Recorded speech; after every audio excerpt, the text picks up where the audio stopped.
Bismillahirrahmanirrahim. Assalamualaikum warahmatullahi wabarakatuh. Waalaikumsalam warahmatullahi wabarakatuh. Teman-teman, jumpa lagi di channel Kewarasan, channel yang ingin meninggikan dan membesarkan kewarasan. Karena dengan kewarasan itu kita insya Allah akan menjadi sesuatu. Dan punggawa kewarasan hari ini adalah Ustadz Felix Show. Masya Allah. Waalaikumsalam. Saya jadi berpikir saya masih waras atau enggak.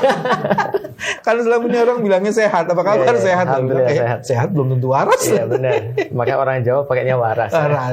Waras meliputi dimensi fisik dan non fisiknya, metafisiknya. Betul. Dan hari ini kita memang betul-betul sedang diserbu ketidakwarasan. Benar. Saat ini tema kita soal Palestina. Ya. Palestina itu adalah, menurut saya itu universitas kehidupan, Ustaz. Betul. Karena pada Palestina kita bisa banyak belajar. Ya. Kita akan bahas itu. Tapi yang saya mau mulai dari pertama, ini Ustadz bikin statement yang menurut saya nendang banget. Ya. Yang kami perlu adalah kepala Anda. Ya.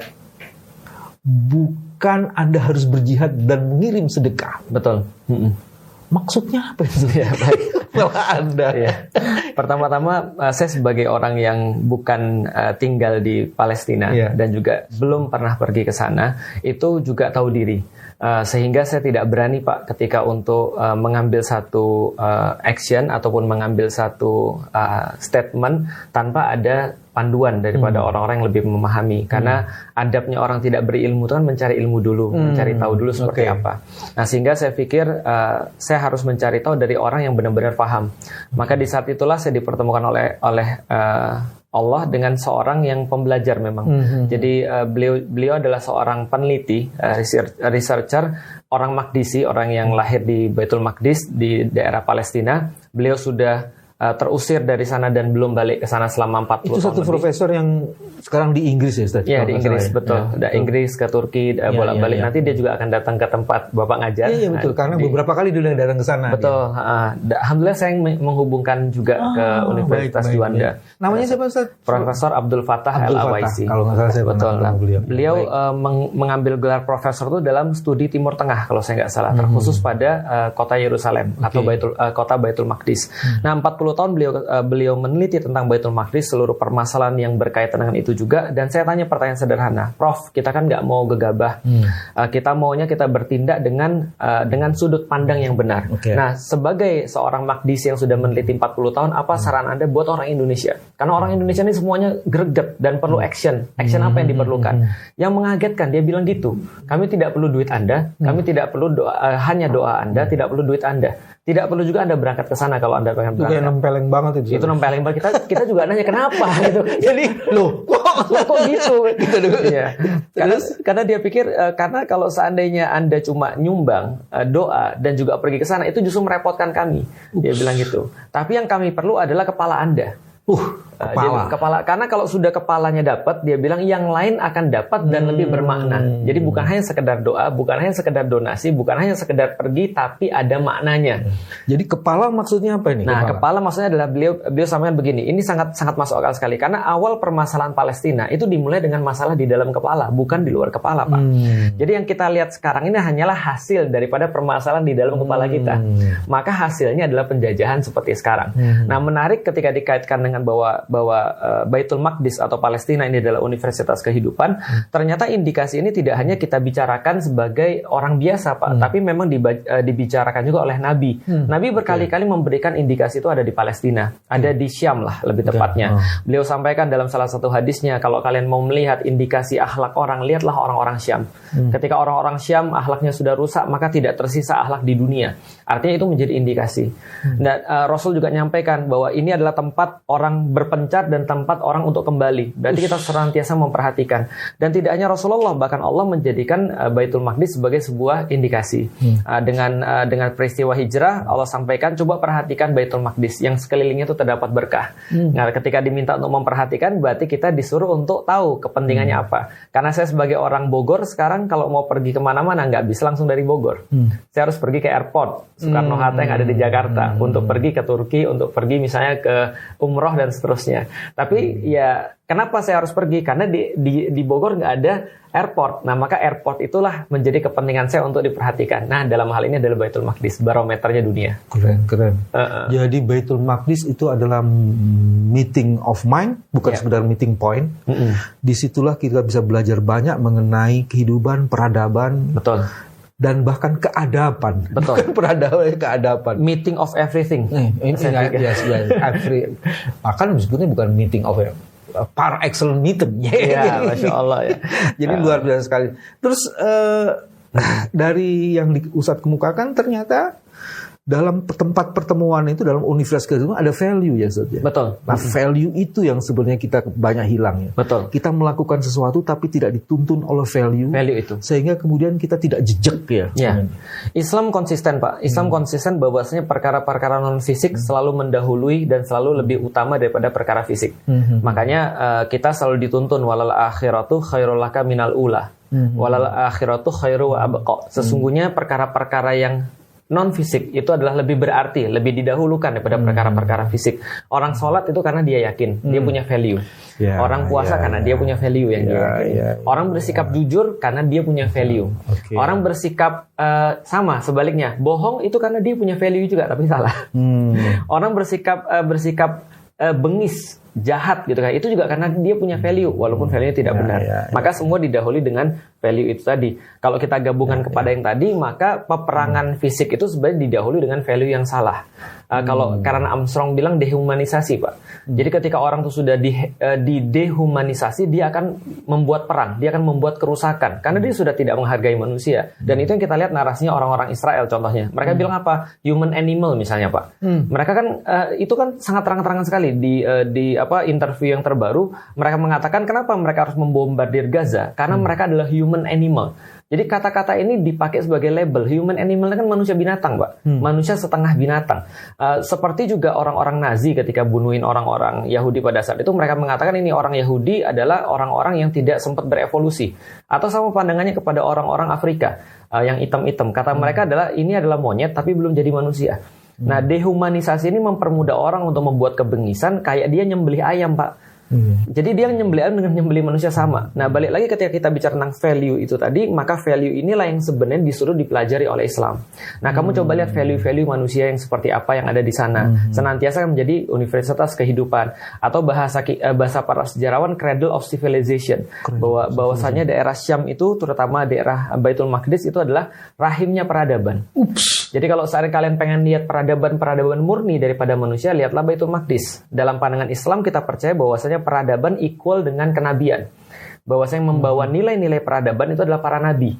Sebaliknya para nabi pasti akan berhadapan dengan nilai-nilai yang tidak human, yang inhuman, atau nilai-nilai yang uncivilized gitu kan ya. Nah, itulah yang kita katakan sebagai lawan daripada Islam sebenarnya. Yaitu nilai-nilai yang tidak manusiawi dan berperadaban tadi. Iya. Makanya kemudian saya lihat tuh ada terjadi paradoks ya Ustaz ya.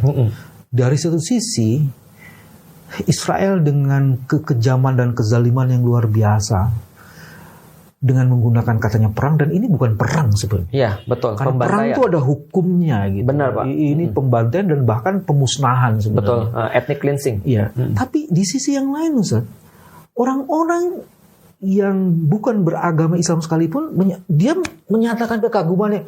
Ini dahsyat nih. Tidak ada every single words yang menyatakan kekeluhan, mengeluh, terus menyatakan nggak ada. Dan itu sampai anak-anaknya dia menyiapkan diri, tangannya ditulis supaya orang tidak sulit mencari mayatnya dia. Ngasih wasiat. Ya, dan kemudian ada lagi Ustaz. Jadi sekarang orang-orang itu belajar Islam justru dari kekejaman perang, bukan kekejaman konflik, kekejaman konflik yang ada di situ. Dan dia kemudian memberikan reward yang luar biasa. Betul. Orang membaca Quran karena melihat itu. Betul. Itu merinding saya Pak. Tiap kali saya ingat itu saya merinding. Terus terang kerjaan saya hampir setiap hari sekarang adalah nge-scroll tentang berita-berita luar, bukan berita Indonesia Pak. Karena berita Indonesia itu kadang-kadang banyak yang ngeselin. Tapi berita luar tuh banyak yang memberikan saya harapan. Nanti saya tanya nih teman-teman yang ngeselin, salah satunya podcastnya Denko Buser. Ngeselin. Nanti saya tanya. Tapi yang dilanjutin dulu. Nah, yang membuat saya berharap itu adalah saya bilang ini luar biasa. Karena semua orang-orang luar, mereka nggak usah pakai agama. Dan mereka melihat ini sejelas-jelas seperti matahari di siang bolong. Bahwasanya ini adalah ethnic cleansing, ini adalah pembantaian, ini adalah genocide. Mereka nggak ragu. Dan mereka siap untuk berbuat sesuatu, bahkan dalam level yang sangat tinggi sekali. Seperti misalnya unjuk rasa, sampai kemudian ditangkap, Pak. Untuk menyuarakan pendapat dia. Sampai ada satu hal yang menarik. Ada orang Amerika bilang gini, saya akan tunjukkan cara sederhana bahwa Anda tuh dikendalikan. Gampangnya begini, dia bilang, kalau ada orang dibatasin ngomong sesuatu, maka dia dikendalikan. Oke. Contoh misalnya di Korea Utara, kita nggak boleh ngomongin presidennya. Nah, berarti mereka dikendalikan. Misalnya lagi, di daerah Cina misalnya, kita nggak boleh kritik tentang komunis, misalnya partai komunis. Nah, itu berarti dia dikendalikan. Nah, dia bilang semua, dicontohin semuanya. Nah, di Amerika kita boleh omongin. Presidennya kita bully, kecuali Israel. Ketika orang ngomong Israel, itu langsung kayak dihukum. Sekarang ada hukum yang dibuat di Prancis untuk menghukum orang-orang yang menunjukkan ketidaksukaannya terhadap Israel. Yes. Ini kan lucu. Yes. Nah, ini adalah cara mereka terjajah. Dan kita lihat lagi, laporan menyampaikan kepada kita yang sangat sedih sekali, 5.000 orang lebih anak-anak meninggal. Dimatikan, bukan meninggal, dimatikan, menjadi korban daripada kekejaman Israel. Tapi blessing in disguise-nya, Pak, saya katakan memang ini, makanya kita tuh campur aduk, Pak, ya. Kita senang sekali, kita sedih dan seterusnya. Blessing in disguise-nya kurang lebih, kalau data terakhir menunjukkan 10.000 orang Eropa, Amerika, Inggris masuk Islam, Pak. Karena mereka melihat kondisi kayak gini. Ada yang bilang bahwa, tadi Pak, seperti tadi, saya heran, kenapa anak-anak ini bisa mengucapkan Alhamdulillah, dia bilang. Apa yang terjadi pada anak-anak ini?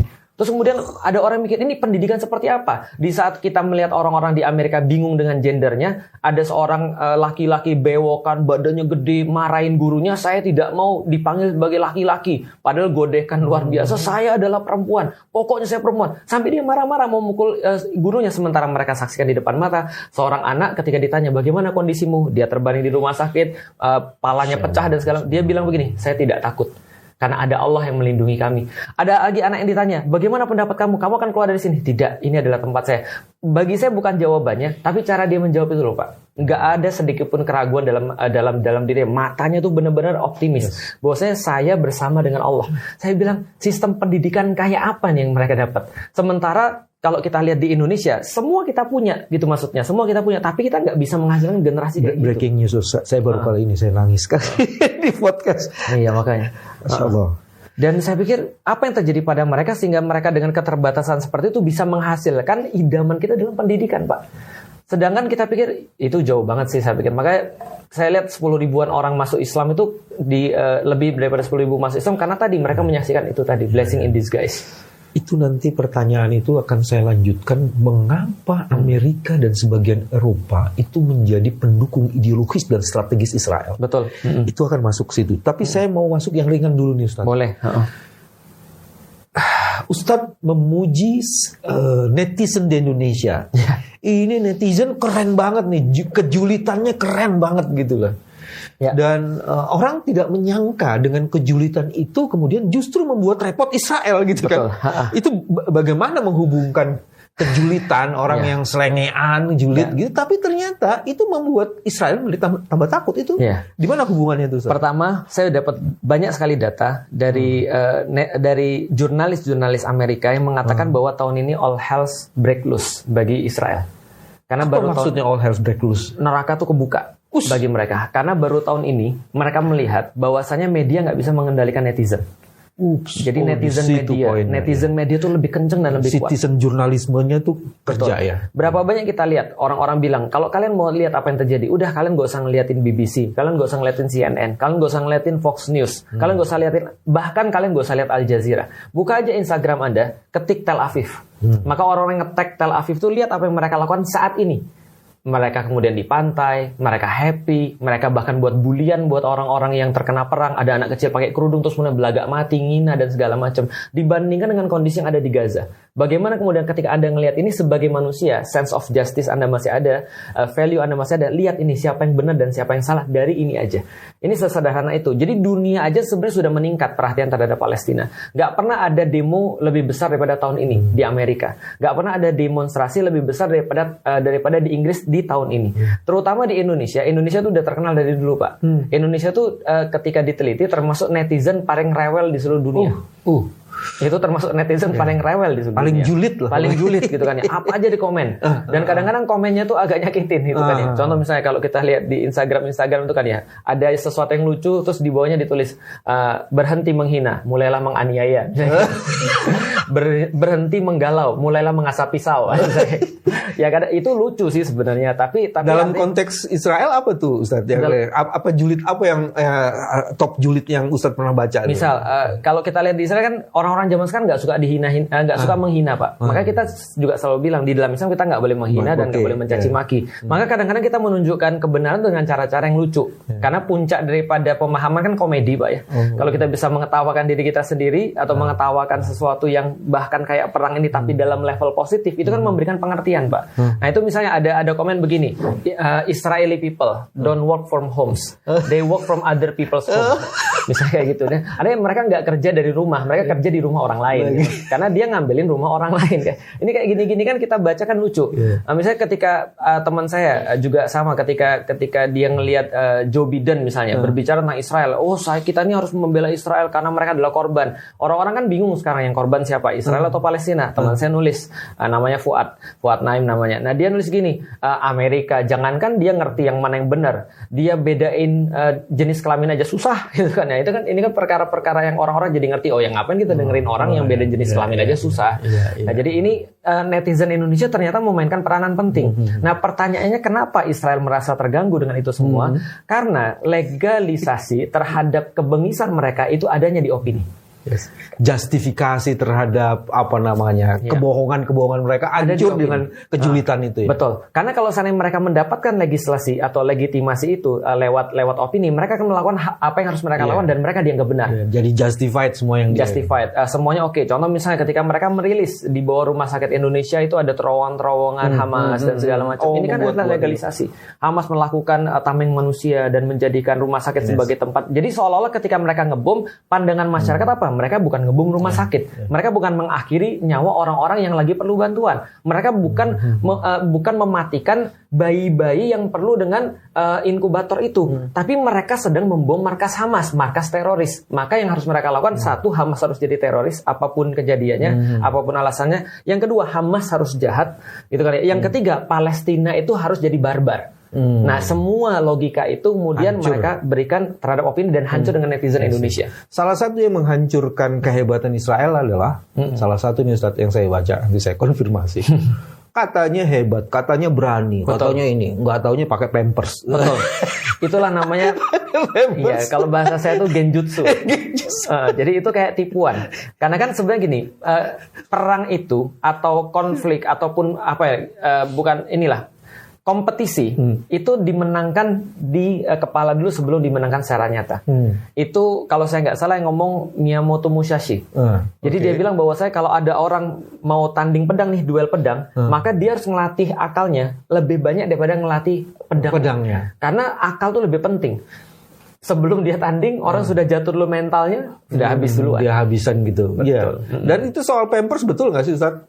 Jadi tentara Israel tuh seluruhnya memakai pampers. Kalau seluruhnya kita belum bisa memastikan, tapi kalau memakai pampers banyak, gitu kan yang jelas. Itu yang pertama. Yang kedua, kenyataan yang terjadi lagi adalah mereka menderita banyak sekali gangguan jiwa.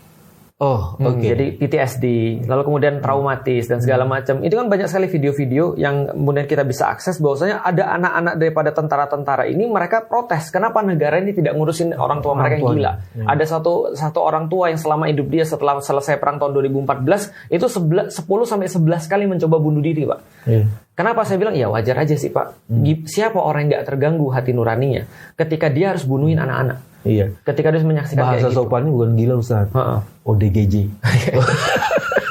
Gangguan jiwa ya. Orang dengan gangguan jiwa. Sekarang orang gangguan jiwa memang banyak nyasar orang waras. Nah, sekarang kita balik ke isu yang mulai sensitif, tapi ada pandangan Ustaz Felix yang menurut saya khas ya. Jangan boikot. Atau tidak cukup dengan boikot, tepatnya begitu ya, bukan jangan boikot, tidak cukup dengan boikot. Kita tetap harus mendorong orang mau boikot kalau memang Di situ dia punya kekuatan. Betul. Apa logik di balik itu, reasoning di balik itu? Jadi makanya yang pertama kali saya sampaikan adalah boykot bukan solusi. Bukan solusi. Dan tidak pernah kita niatkan jadi solusi. Artinya jangan cukupkan pada boykot. Oke. Karena kalau kita berbicara tentang satu permasalahan, kita harus jeli melihat akar masalah ini apa. Karena jeli melihat akar masalah adalah setengah daripada penyelesaiannya. Kalau kita salah mengidentifikasi masalah, maka kita salah pula akan memberikan obat. Itu kan kalau dokter kan begitu. Maka yang pertama-tama kali adalah dilakukan analisis ini apa masalahnya. Nah kalau kita lihat masalah pada Israel, maka saya bilang pada orang-orang kita harus jeli dan menyimpulkan dulu. Pertama yang paling penting bahwa ini adalah penjajahan. Kalau ini adalah penjajahan, maka boykot bukan solusi. Hanya saja problemnya ketika kita sudah melihat ini penjajahan dan kejahatan sudah terjadi di depan mata, maka ini boykot ini bukan urusan orang lain, tapi urusan diri sendiri, Pak. Urusan bagaimana menenangkan hati, bukan urusan untuk melawan orang. Jadi saya melihat boykot ini lebih pada perlindungan kewarasan, Pak. Bukan cara melawan. Covering kewarasan. Iya, karena kalau misalnya kita mengatakan bahwa saya melawan dengan boykot, orang dengan mudah mematahkan. Kenapa nggak semua lu boykot? Kenapa Instagram lu nggak boykot? Kenapa YouTube lu nggak boykot? Kenapa seluruh handphone iPhone atau handphone Samsung yang misalnya ada juga ada investasinya di situ oleh perusahaan-perusahaan yang berafiliasi ke Israel, Anda nggak boykot? Maka orang muda dengan mematahkan gitu, atau orang dengan mudah mematahkan mana ada datanya boykot itu berhasil? Nggak ada sama sekali. Oke, saya nggak mengatakan bahwa kita boykot untuk melawan, dan memang boykot untuk solusi, tapi untuk kewarasan diri, Pak. Karena gini, saya sampaikan, karena kalau ada orang-orang yang mengatakan seperti itu, kita balik deh, Pak. Gimana kalau saya sudah lihat berita-berita itu, saya sudah tahu kejadian pada saudara-saudara saya sudah tahu jelas bahwa McD itu mengirimkan makanan buat tentara, dan mereka nggak takut ketika mereka dinilai dan dijudge oleh dunia yang melakukan itu. Ketika Disney kemudian menyatakan dengan terang-terangan, Starbucks mengatakan dengan terang-terangan, lalu kemudian kita sudah tahu semua itu dan kita masih mengkonsumsi. Bukankah konflik itu akan terjadi di dalam hati kita? Daripada konflik itu terjadi di dalam hati saya, mendingan terjadi di luar aja, Pak. Saya konflik sama orang lain, Pak, saya bisa istirahat di rumah, Pak, tidur. Tapi apa saran Ustadz pada orang-orang yang ingin boykot ini? Nah, saran saya pertama adalah sadari dulu kenapa kita boykot. Kita boykot karena kita pengen memberikan kecenderungan dan keberpihakan. Itu adalah kepentingan kita, bukan kepentingan orang. Kepentingan kita harus menentukan kita berpihak di mana. Dan berpihak itu menjadi penting, Ustadz. Dan berpihak itu menjadi sangat-sangat penting supaya tetap waras. Karena gini, Pak, yang membuat orang tidak waras, karena ini adalah podcast kewarasan, yang membuat orang tidak waras bukan musuh di luar, Pak, tapi musuh di dalam diri. Itu yang membuat orang nggak waras, Pak. Kalau kita waras di dalam diri kita, mau sekuat apapun musuh di luar, kita nggak terganggu, karena kedaulatan kita masih ada. Nah, menurut saya ada orang ngelihat berita ini, dia masih pakai produk-produk itu, jadinya dia nggak waras. Tapi perlu kita sampaikan bahwasanya boykot itu tidak serta-merta semuanya harus sama. Karena orang kan berbeda-beda berdasarkan kemampuannya, kesanggupannya. Nah, jadi kita juga nggak boleh menjudge orang lain kalau misalnya belum seperti kita, atau misalnya dia masih pakai produk-produk yang terafiliasi, lantas dia pro Israel. Nggak gitu juga. Kita nggak boleh juga gitu. Orang yang memboikot dan kita dorong supaya dia mempunyai kesadaran akan keberpihakan, itu jauh lebih baik ketimbang orang membuat podcast, menghadirkan narasumber yang kemudian malah sepanjang 1 jam lebih itu, Ustaz tuh sampai nyebut tuh 1 jam berapa menit gitu kan? 20-an kali itu. Itu cuman isinya 2 katanya. Pertarungan Hamas sama Fatah dan donasi. Soal donasi. Betul. Itu kan membuat ketidakwarasan ya sebenarnya. Itulah, Pak. Jadi gini, Pak, manusia itu sederhana. Manusia itu tergantung informasi apa yang dia dapat. Kalau informasi itu berkontradiksi, kepalanya akan kontradiksi juga, Pak. Dan orang yang kepalanya penuh dengan kontradiksi, yang paling mudah adalah flight, bukan fight. Jadi kita tidak sedang mendiskusikan Deddy Corbuzier, karena saya juga nggak ada urusan dengan Deddy Corbuzier. Cuman materi itu mengganggu sebagian orang-orang, jadi pantas juga kita diskusi. Iya, makanya contoh misalnya kayak gini ya. Kalau kita ada orang lagi mau nikah nih, Pak. Ada orang lagi mau nikah. Nah, terus kemudian dia minta nasihat, Pak. Maka kita harus fokus pada apa yang dia ingin lakukan. Jadi gini loh, pernikahan itu adalah sesuatu perintah daripada Allah. Pernikahan itu adalah sesuatu yang istimewa. Nggak semua orang punya amanah pernikahan. Nah, ini loh contoh-contoh yang berhasil dalam pernikahan. Nah, itu kan kalau ada orang mau nikah. Bayangin, Pak, kalau ada orang mau nikah, Pak, terus dia bilang, kamu tahu nggak berapa orang yang cerai? Itu fakta bukan? Ya, itu fakta. Tapi apa harus sekarang? Gitu. Kamu tahu nggak sih, saya udah berapa tahun nikah, tapi berapa kali saya ribut tiap hari? Kan nggak gitu, Pak, ceritanya. Nah, apalagi kemudian tidak imbang antara, jadi kita tuh memberikan informasi untuk satu tujuan. Pak Bambang ketika mengundang saya ataupun mengundang orang-orang lain berbicara tentang sesuatu, maka informasi yang kita sampaikan tuh pengen memberikan satu pemahaman pada manusia. Ini dalam definisi julid juga enggak sebenarnya. Malah membodohkan kayaknya. Nah, makanya ada yang menarik, Pak. Netizen luar negeri, Pak. Netizen bukan Indonesia, Pak. Netizen luar negeri ngelihat Indonesia tuh gedek, Pak. Kenapa dia bilang gini? Saya tuh aneh. Ada satu video. Lihat kalian tuh muslim di Indonesia. Kalian itu ya influencer muslim di Indonesia. Saya bingung lihat kalian. Saya bukan muslim. Kalian muslim. Kok bisa-bisanya saya membahas tentang Palestina lebih banyak daripada kalian? Dia bilang, kalian takut apa? Kalian takut kontrak Anda. Anda tinggal di negeri muslim. Dan memang ya terlepas daripada kita nggak mau ngejudge orang ya. Tapi betapa banyak orang-orang yang diamanahi jadi influencer. Tapi dia nggak pernah posting sedikit pun tentang Palestina. Yes. Ada pernyataan yang menarik di sini dalam konteks itu. Mau belajar bahasa Inggris kok ngambil guru nggak bahasa Cina. Iya betul. Itu salah satu contoh. Oke, tinggalkan Dedi. Ada yang lagi menarik sekarang, kita ngomongnya lebih serius lagi. Kita kadang-kadang mencari tahu kenapa negara-negara seperti Amerika dan sebagian Eropa, kalau nggak disebut seluruhnya, itu mempunyai supporting yang luar biasa. Jadi seolah-olah jadi mitra strategis dan ideologisnya Israel. Betul. Apa sebenarnya yang terjadi sesungguhnya? Saya pernah ditanya sama netizen, dan terus terang saya nggak bisa jawab, kecuali dengan memberikan beberapa fakta, dan akhirnya kita coba simpulkan dari fakta itu, walaupun hanya sekedar sangkaan. Walaupun ya mungkin bukan sangkaan lagi, tapi sangkaan kuat ya Pak ya. Karena kalau kita pikir, apa sih sebenarnya dia untungkan dari situ? Dia dapat duit, nggak malah ngasih duit. Ya kan Pak? Kan gitu Pak ya. Dia dapat apa? Dia dapat kekuasaan geostrategis juga enggak, karena dia punya pangkalan militer jelas lebih banyak daripada Israel. Justru yang dilakukan adalah pangkalan militer itu dijadikan sebagai aset untuk ngancemin orang-orang yang nggak suka sama Israel. Nah, ini adalah yang kita pikir. Tapi kalau kita lihat pada sejarahnya begini Pak.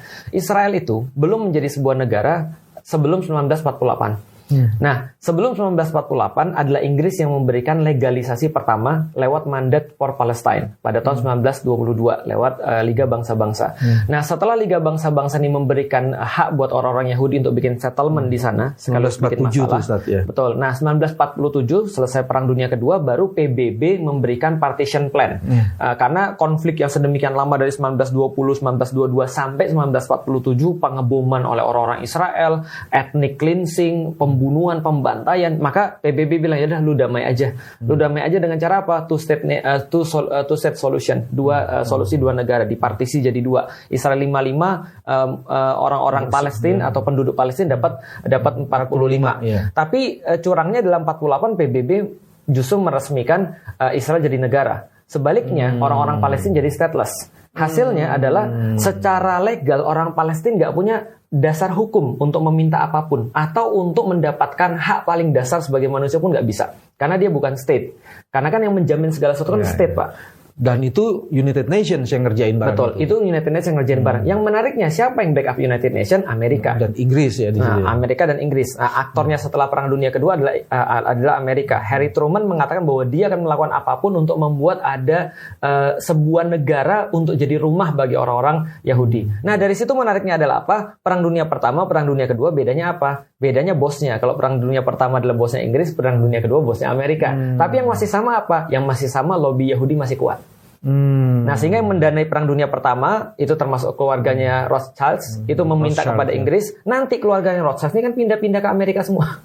Nah, jadi Yahudi di Amerika kuat. Nah, saya pikir lobby-lobby itu yang kemudian membuat mereka harus seolah-olah mendukung Israel. Jadi memang sedari awal pertemanan itu terjadi dengan sangat luar biasa. Terus kedua ada kebutuhan saling melengkapi ya, simbiotik, entah pertemanan atau entah itu entitas yang sama.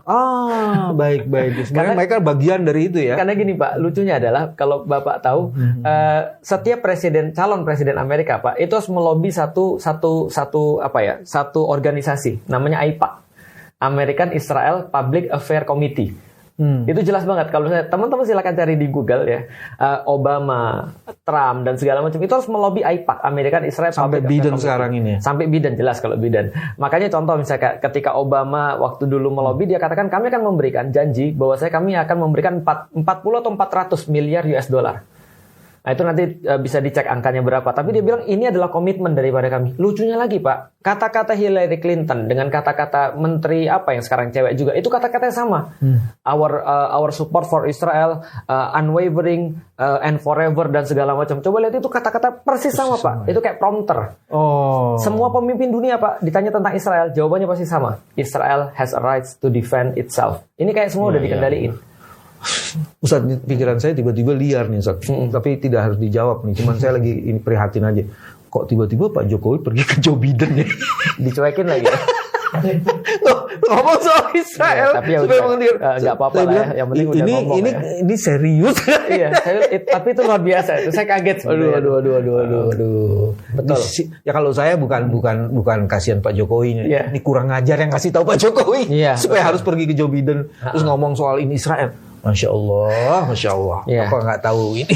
Makanya ketika saya lihat video itu, saya terus terang abis lihat itu saya tutup muka karena saya nggak tega. Presiden kita loh gitu. Iya, presiden kita dicuekin. Itu kan kayak ngomong dengan orang terus gini Pak, itu kayak nembak cewek. Nggak dibilang iya, nggak dibilang enggak, tapi digantung Pak. Iya. Itu kan sedih Pak. Iya.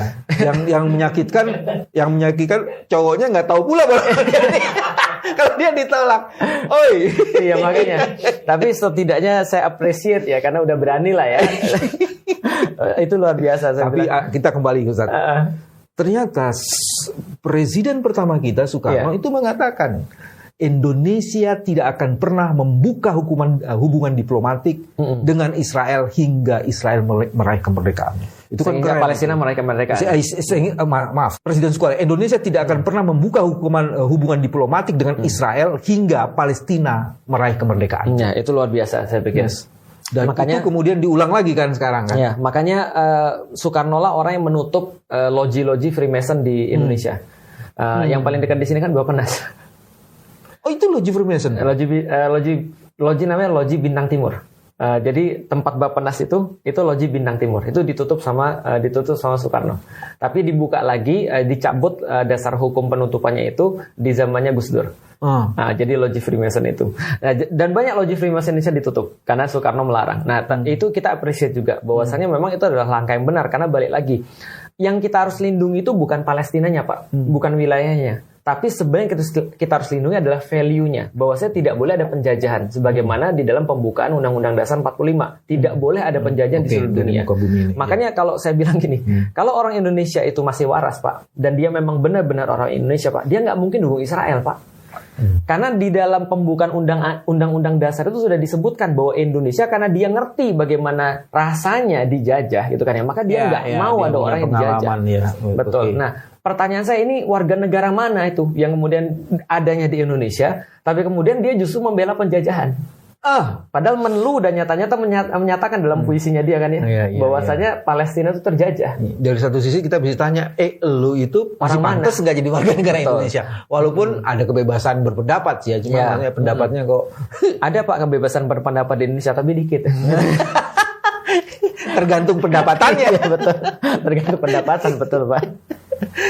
Saat sekarang ada 3 hal lagi yang menarik.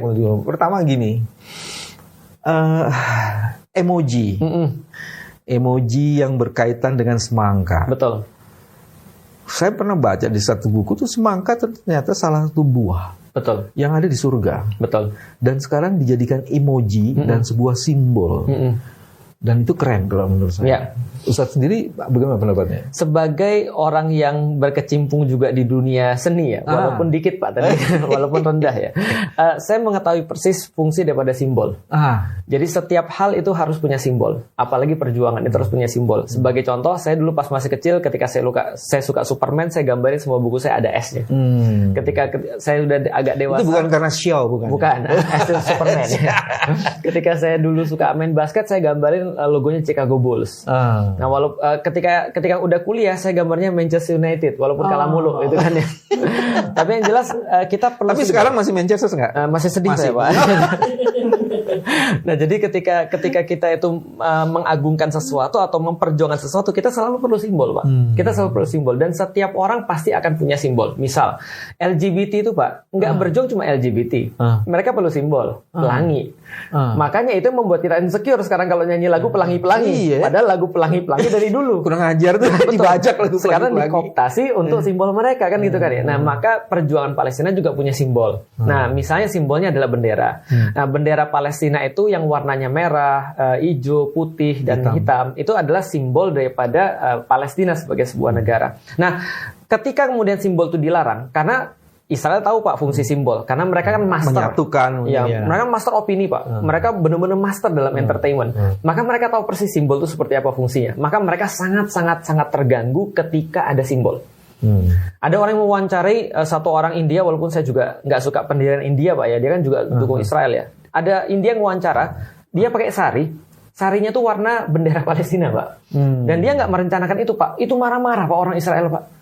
Saya pikir gini, mereka terganggu berarti. Kenapa? Mereka paham simbol. Nah, karena itu nggak bolehlah kemudian bendera itu dipasang di mana-mana. Orang ganti dengan semangka, karena semangka ada warna yang sama, hitam, merah, putih, dan hijau.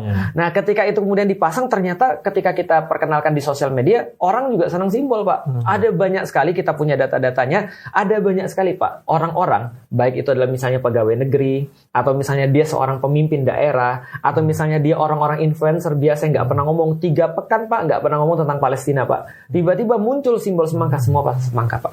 Artinya ternyata mereka takut selama ini. Ada yang membuat mereka nggak berani posting. Simbol itu kebebasan berarti ya? Betul. Ternyata kepala daerah yang awalnya nggak pernah posting Pak, semangka, Pak. Karena mereka ternyata support pada Palestina, tapi nggak mau menunjukkan. Nah, jadi ada apa ini ya? Ustadz ngomong begini, tiba-tiba nanti ada larangan simbol emo. Oh, bisa jadi, Pak. Kan sekarang sudah ada nomor nih. Kan ASN nggak boleh posting dengan simbol tangan nih. Nah, mulai besok mungkin posting simbol semangka aja ya. Ya, kalau nggak boleh juga ya berarti kita cari yang lain lah. Karena saya juga baru buat satu video, ada simbol yang diberikan Allah pada Palestina. Apa tuh? Simbolnya adalah zaitun.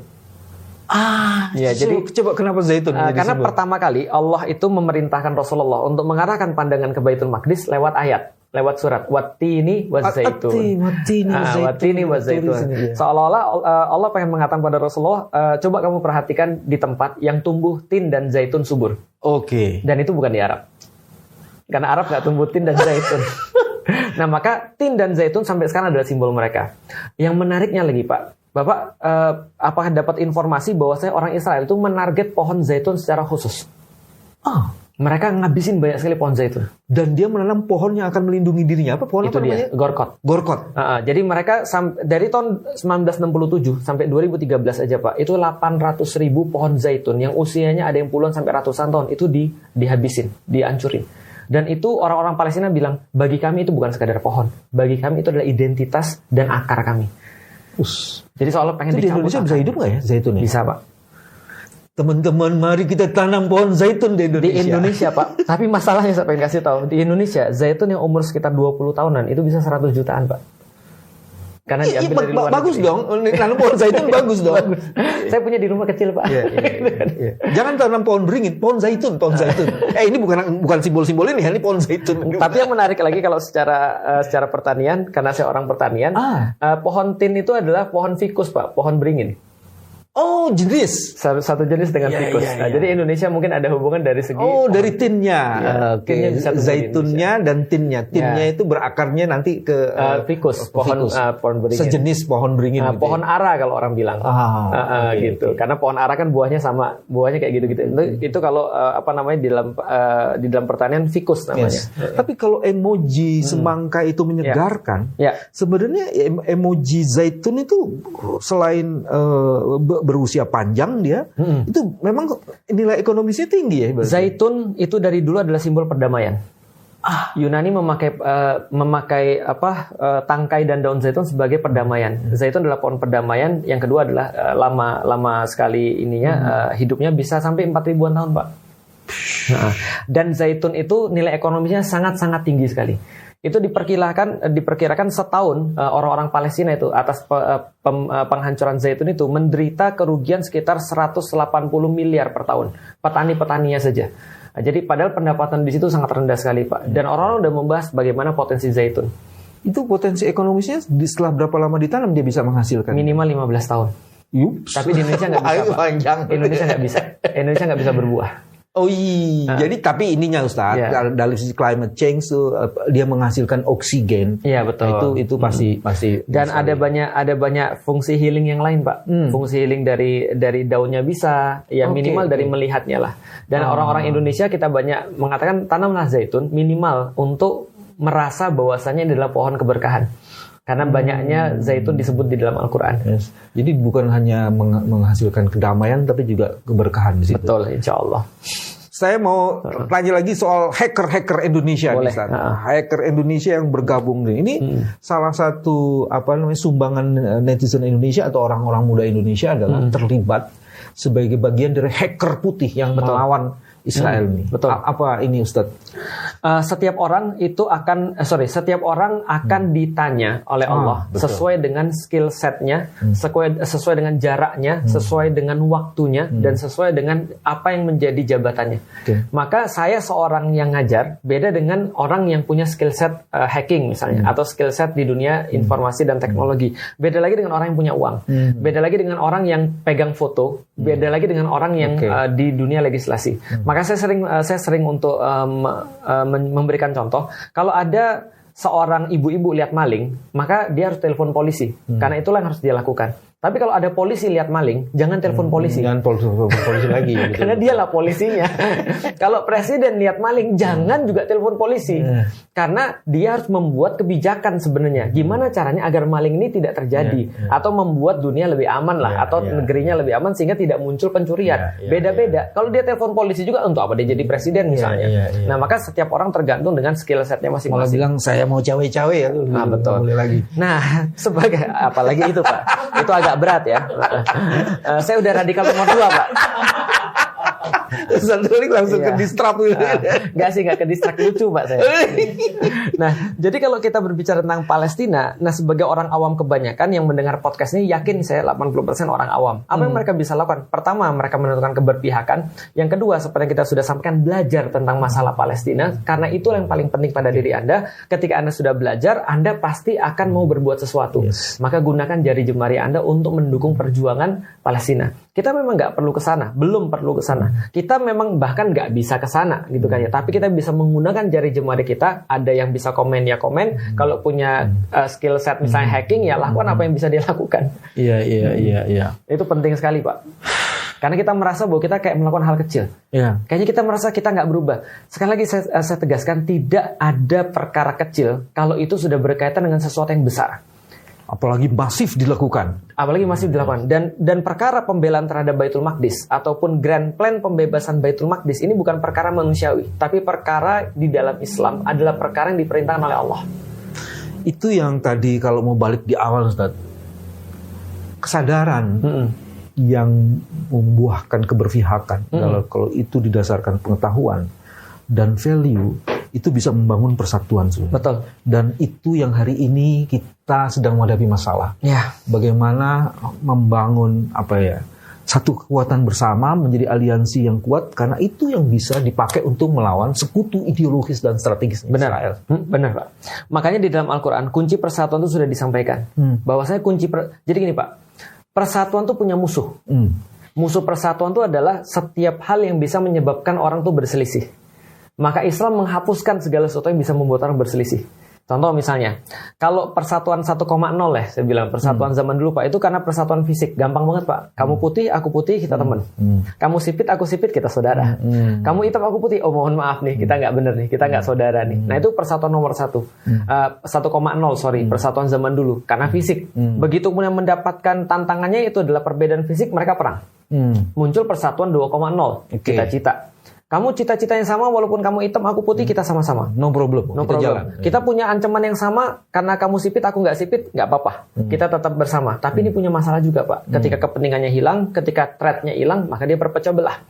Balik lagi ke satu lagi, jangan-jangan. Balik lagi kemana-mana lagi, Pak. Nah ini kan juga sama. Yang kita lihat di Indonesia kan seperti itu, Pak. Orang-orang persatuannya karena kepentingan, bukan karena ide, bukan karena sebuah, apalagi sampai ke iman ya, bukan karena itu. Nah maka Islam itu menghilangkan seluruh potensi-potensi perselisihan itu. dengan mengatakan misalnya dalam suratul Kahfi adalah orang-orang yang beriman yang mereka bisa bersatu, mereka bisa terikat hatinya. Maka Allah sampaikan tidak pernah orang-orang Aus dan Khazraj, orang-orang yang ada di Madinah itu bersatu sebelum Allah turunkan iman pada mereka. Ketika iman itu sudah ada, udah hilang semua Pak. Mau dia hitam, mau dia putih, mau cita-citanya, mau nggak ada musuh dan segala macam, nggak ada. Nah maka persatuan paling penting itu adalah persatuan iman. Nah sekarang kita bersyukur karena Allah sudah memberikan kita persatuan secara kemanusiaan. Persatuan secara melihat ya ini adalah sebagai musuh bersama, value buruk, kebengisan, merasa bahwa rasnya paling unggul. Ini adalah sesuatu yang Allah berikan kepada kita. Tinggal kita lanjutin nih Pak. Jadi ini kita sedang menuju nih, jadi dimulai sekarang dengan isunya itu adalah soal humanity, betul, ya soal human rights, macam-macam kayak gitu. Pantesan saya baru tahu nih kenapa nanti di ujungnya kita perlu Imam Mahdi, Ustaz. yang ini di crop ya. Ya. Yang menarik adalah Islam itu tidak hanya berbicara tentang kebenaran. Maka Al-Quran itu di dalam surat Al-Waqiah itu mengidentifikasi bahwasanya Al-Quran itu bukan hanya masalah kebenaran tapi juga masalah keindahan. Seperti bintang. Bintang itu kan menjadi petunjuk kebenaran, jalan yang benar kayak apa itu kan bintang lihatnya zaman dulu. Tapi tidak hanya menjadi sebuah petunjuk jalan, tapi menjadi sebuah penghibur bagi orang-orang ketika malam. Mereka ngelihat bintang, gitu, mereka merasa senang, mereka merasa bahagia. Artinya di dalam kehidupan adalah orang-orang yang melihat yang bagus itu akan senang. Ketika dia sudah ngelihat dan bersepakat pada perkara-perkara bagus, dia akan bisa dinaikkan dalam perkara-perkara baik. Ketika orang-orang sudah sampai pada perkara-perkara baik, dia sangat dekat dengan perkara-perkara benar, Pak. Nah maka sekarang ini kita baru masuk dari bagus ke baik. Nah tinggal kita tingkatkan ke perkara yang benar. Itu sebabnya Ustaz, di tengah kezaliman itu sebenarnya Israel juga menghadapi problem yang gede juga. Oh iya. Satu, biaya perang mahal luar biasa, itu bisa bikin bangkrut negara. Benar. Dan dua, dengan kebangkrutan itu bisa memukul seluruh sistem kekuatan dan bahkan kekuasaan pemerintahan. Nah, Netanyahu kan sekarang di-challenge banget. Betul. Udah stop. Lu coba perang melulu, kita yang kena dampaknya. Dan sponsornya juga udah mulai bangkrut. Nah, iya. Dan kalau ini semakin lama, maka kemudian itu kehancuran Israel juga mungkin semakin dekat. Jadi Israel sebenarnya sedang meninggikan kejatuhan. Betul. Kalau terus menggunakan kekerasan ini sebagai cara untuk menyelesaikan masalah. Ya. Orang-orang bilang gini, kalian nggak pernah belajar. Kalian kan Bani Israel. Kalian nggak pernah belajar. Kalian bunuhin anak-anak sebanyak apapun. Akan ada cara dari Allah untuk mengirimkan Musa tepat di dalam dapur Anda sendiri. Nah makanya kalau Anda harus sebagai orang Bani Israel, Anda belajar dong bahwa kekerasan itu tidak akan dapat untuk menghalangi Anda untuk tidak eksis. Nah makanya yang harus dilakukan adalah harusnya kan sebaliknya. Tapi yang namanya orang salah gimana sih Pak? Dia kan melakukan kejahatan yang lebih besar untuk menutupi kesalahannya. Nah maka ya udah biarin aja Pak. Memang saat ini seperti kata Bapak tadi, dunia terus diajari. Dunia terus belajar, karena kita nggak hanya belajar daripada orang-orang baik, tapi kadang-kadang kita harus belajar dari orang-orang buruk supaya kita nggak jadi itu. Dan orang-orang Israel itu adalah orang yang gagal ketika diajarin gimana nggak enaknya di depan orang-orang yang buruk, gitu. Nah, padahal udah ribuan tahun yang mereka alami kayak gitu, cuman mereka nggak belajar juga. Gitu. Teman-teman, mudah-mudahan ini banyak menarik dinikmati hikmah yang ada dalam diskusi ini. Kewarasan kita perlu terus diasah. Dan saya perlu berpesan gini Pak, jangan hilang harapan. Karena berita-berita yang sekarang kita baca itu bisa menimbulkan dua. Pertama kita hopeless. Yang kedua kita jadi yakin kita cuma hopeless pada diri kita, tapi kita punya hope cuma hanya pada Allah. Jangan sampai kita hopeless pada diri sendiri dan hopeless pada Allah. Kenapa? Karena kalau suka nonton film Pak, saya suka nonton film Pak. Saya ketika nonton film Avengers, Endgame, sebelum Endgame kan Infinity War Pak. Infinity War itu Pak, saya udah tahu pasti dia menang, pasti ini pahlawan-pahlawan ini menang. Cuman waktu lagi kalah semua tuh Pak, pas lagi dijentikkan terus hilang semua itu, orang-orang kan bingung gimana caranya bisa menang. Yang dia tahu ujungnya pasti menang, kan nggak mungkin kalah Pak kalau di film.